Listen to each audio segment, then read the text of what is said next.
You wake, and the day is already moving. Before your feet hit the floor, your head has the list. What's due? Who needs you? What didn't get done? You haven't started, and you're already behind. The answer isn't waking earlier.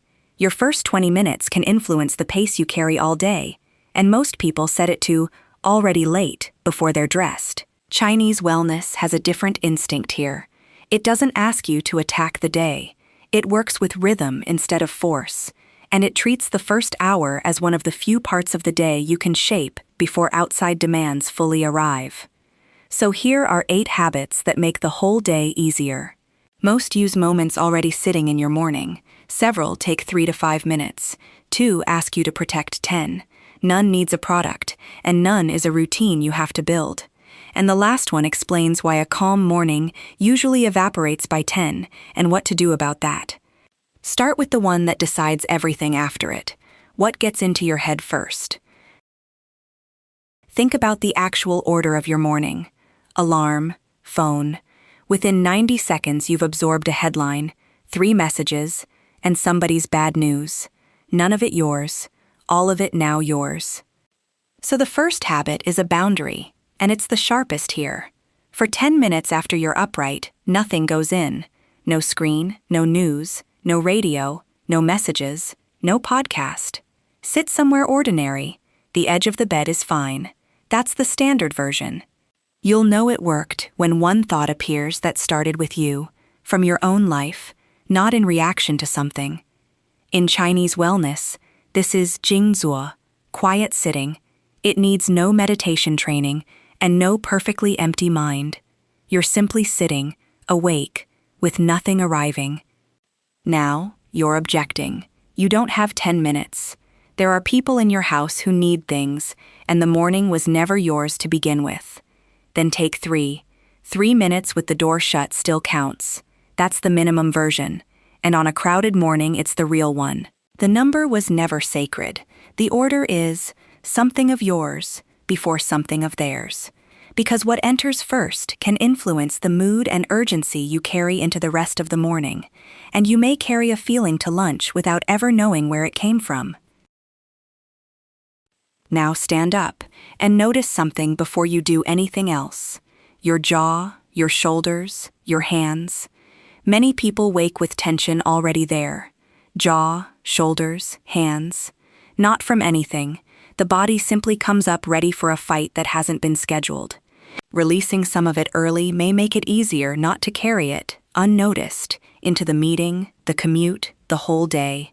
So, 5 minutes of slow movement. Exactly this. 2 slow arm raises, breathing in as they rise and out as they fall.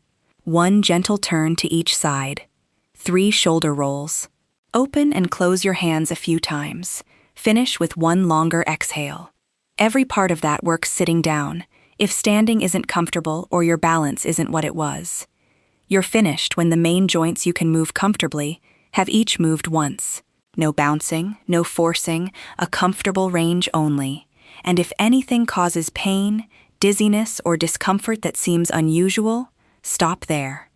There's a word for what you're after: sōng. Releasing unnecessary tension without collapsing, not stretching, not exercising. Letting go of a grip you didn't know you'd made. A day tends to load differently onto a loosened body than onto a braced one. The third is the least exciting and probably the most powerful, which is usually how it goes. Aim to wake inside the same 30 to 60-minute window on most days.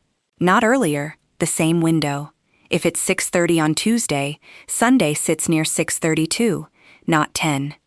When your wake time swings 2 or 3 hours across a week, your body has little chance to learn when the day starts, and every morning arrives as a small surprise. But hear this clearly, because it matters more than the habit. Never sacrifice sleep you actually need to obey a clock.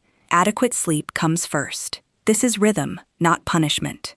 You'll know it's working when the morning feels less abrupt, something you anticipate rather than absorb. Some people begin waking just before the alarm. Treat that as a bonus, not the test. And if your hours genuinely don't allow it, shift work, a new baby, caregiving, travel, illness, a night your sleep simply falls apart, then this one isn't for you right now, and forcing it would cost more than it returns. Take the other 7. This waits until your life offers it. This is the least glamorous habit on the list. There's no effort in it at all, only rhythm. And rhythm tends to work for you the whole time you're not thinking about it. At the end of most days, could you say what you actually did? Not what happened to you, what you did. For a lot of people, the honest answer is no. The day was full, the day was exhausting, and the day had no shape. That isn't a time management problem, it's a direction problem, and it starts in a morning that never chose one. So before you check messages, before you start work, before anyone else's request sets the agenda, name one thing, out loud, as a plain sentence. Today is good enough if I do this. One thing, not a list, not 3 priorities. One. Say it once. Write it only if you'd otherwise lose it. Then stop. This isn't about ignoring your responsibilities. They'll all still be there. It's about having one point of direction underneath them that you chose. Everything else still happens. The interruptions, the demands, the noise. But there's now one thing you decided. Most days, that's the difference between a day that felt shapeless and a day that had a spine. So, the first 4 habits protect the morning. Nothing in your head, nothing braced in your body, a steady hour, one clear direction. And it's worth saying why that would matter 12 hours later. Nothing mystical is happening. It's that most of us rarely re-choose a pace once it's set. You choose it at 6:15, half asleep, and then simply run at it. But protecting the morning isn't the point, and this is where most morning routines quietly fail. You can have a beautiful hour at 6 and be exactly as frayed as everyone else by 10. The calm doesn't carry. It sits in the morning like something you did on holiday. So the next 4 habits are different. They're not about the morning, they're about making the morning reach the rest of the day, which is the only reason any of this was worth getting up for.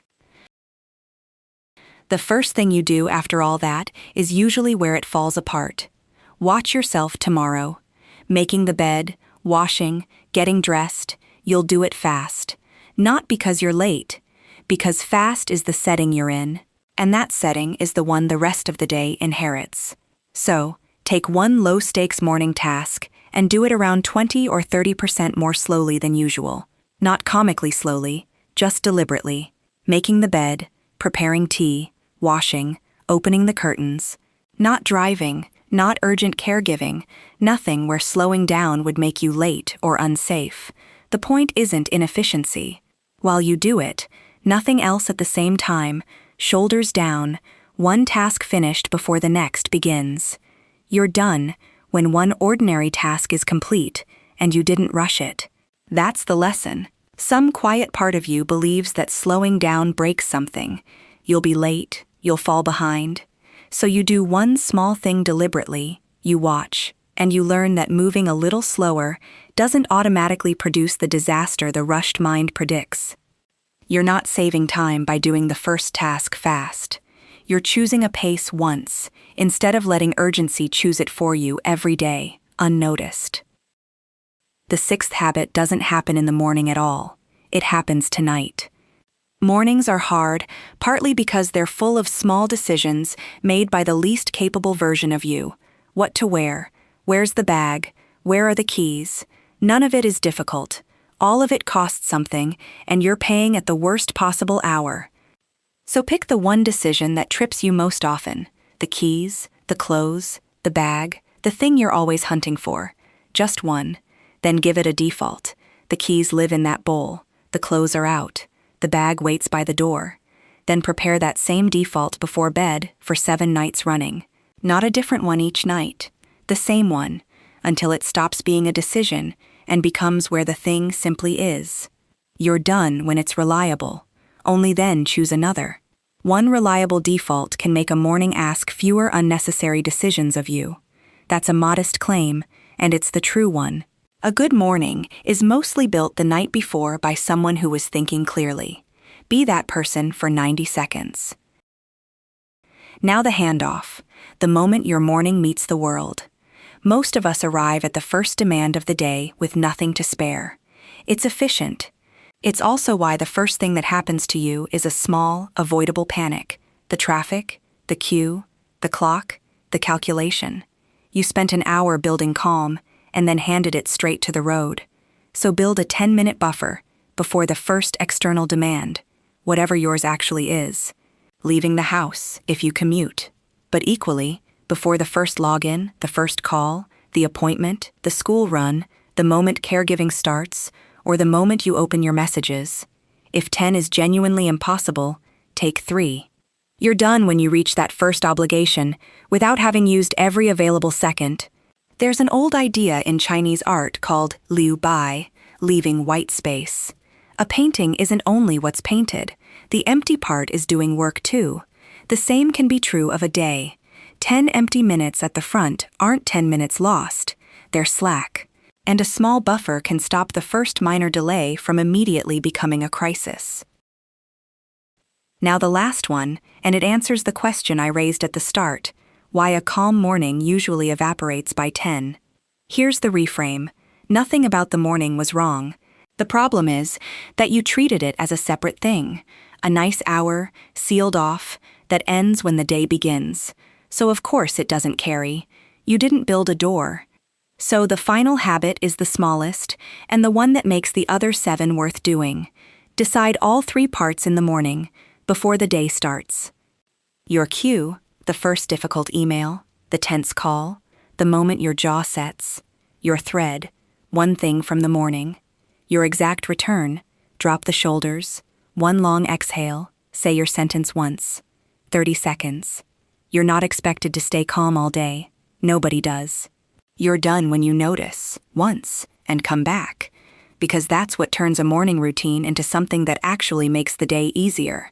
Not the hour itself. The thread you can find again at 2 in the afternoon, when you need it far more than you needed it at 6. So, nothing in your head for 10 minutes, 5 minutes of loosening, the same hour every day, one thing named out loud, the first task at half speed, one decision removed the night before, 10 minutes of white space before you leave, and one thread carried into the afternoon. Don't build all 8 tomorrow. That's a whole new morning, and it will last 9 days. Take one, the one that named something you recognized. Let it get boring before you add another. Tell me in the comments, which one are you starting with tomorrow? You may not have needed a more perfect morning. You needed the first part of the day to stop belonging entirely to everything else. Next time, the Chinese habits for a mind that won't stop working long enough to rest.